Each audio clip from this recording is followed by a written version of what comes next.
UPI અને digital પેમેન્ટના આ જમાનામાં આપણને લાગે છે કે રોકડનો ઉપયોગ હવે ઘટી રહ્યો છે, પરંતુ આરબીઆઈએ એક ચોંકાવનારા આંકડા જાહેર કર્યા છે.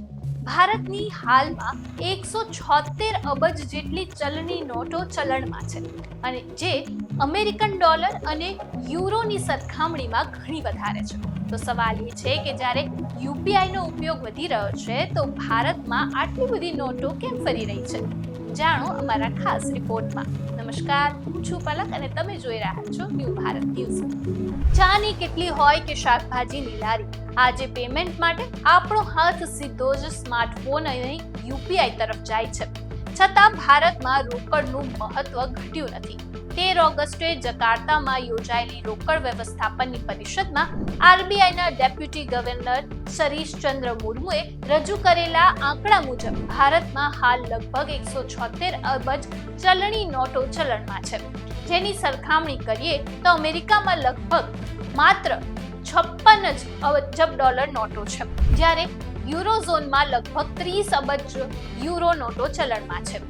એટલે નોટોની સંખ્યાની દ્રષ્ટિએ ભારત ઘણું આગળ છે, પરંતુ ભારતમાં ચલણી નોટોનો મોટો હિસ્સો 500ની નોટ છે. દેશમાં ફરતી કુલ નોટમાં લગભગ જોવા જઈએ તો 42.44 લાખ કરોડ છે, જેમાં 85.5% હિસ્સો ખાલી 500ની નોટનો છે. હવે સવાલ એ છે કે યુપીઆઈ અને ડિજિટલ પેમેન્ટના વધારા છતાં આટલી બધી નોટો કેમ ચલણમાં છે? તો તેનું મુખ્ય કારણ છે ભારતમાં નાના મૂલ્યની નોટ રોજિંદા વ્યવહારમાં મોટા પાયે ઉપયોગ થાય છે. તો બીજી તરફ યુપીઆઈની ક્લીન નોટ પોલિસી હેઠળ દર વર્ષે જૂની અને ખરાબ થયેલી જે નોટ છે તેને બદલી આપવામાં આવે છે. આરબીઆઈએ દર વર્ષે આશરે 28 થી 30 અબજ ડોલર નવી નોટો છાપે છે, જ્યારે લગભગ 21 અબજથી જૂની નોટો નાશ કરવામાં આવે છે. આવી સ્થિતિમાં આરબીઆઈ કેશ પ્રોડક્ટ્સ એટલે કે રોકડ વિરોધાભાસ તરીકે ઓળખાય છે. ડિજિટલ પેમેન્ટ વધે છે, છતાં બજારમાં રોકડની માંગ અને નોટોની સંખ્યા પણ વધી રહી છે. આ નોટોને લોકો સુધી પહોંચાડવા માટે આરબીઆઈનું મોટું લોજિસ્ટિક નેટવર્ક કામ કરે છે. ચલણી નોટો છાપવાથી લોકોને આરબીઆઈની પારદર્શિકતા અને તેની કરન્સી ચેટ્સ એટીએમ સુધી સમગ્ર વ્યવસ્થાપનનું કાર્યરત કરવામાં આવે છે.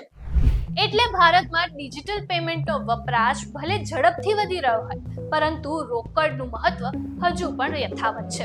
આરબીઆઈ માટે પડકાર માત્ર પૂરતી નોટો પૂરી કરવાનો નથી, પરંતુ લોકોને સ્વચ્છ અને સારી ગુણવત્તાની નોટો પહોંચાડવાનું છે.